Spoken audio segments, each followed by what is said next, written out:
24% of women in Ghana will face domestic violence, according to UN Women.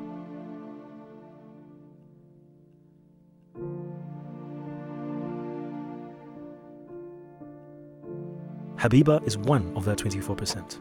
My husband physically abused me, and he wants to make sure he destroys my face. He had a ring on, punched under my eye, then blood gushed out and spilled onto the wall. Then I was just bleeding from my nose onto the ground. So he was satisfied and said, "You can have me locked up. I do not fear the law."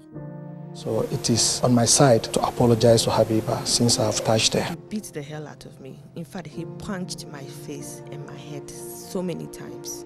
He just kept punching my face and punching my face. At the hospital, her face bloodied, deep cuts and bruises on her face, blurred vision, and her eyes now swollen almost shut. Habibah still had to pay for her own medical treatment. Medical care is needed to treat her wounds. It's also needed to gather evidence. No evidence, no case, no prosecution. The law should pay for medical treatment. It did not. Why? Ghana has a domestic violence law.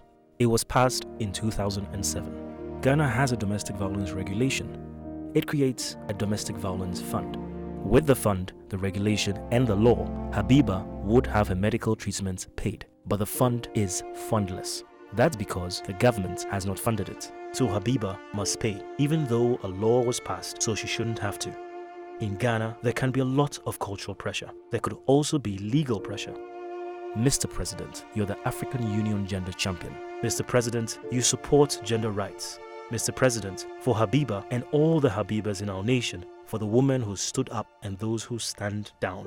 For Habibah's daughter and all our daughters, for the boys who watched their fathers, and for the men we don't want them to become. Mr. President, don't let another Habibah suffer because of government inaction. Ghana's domestic violence law. Fund it. Implement it. It's time. Mr. President, Ghana cannot wait any longer.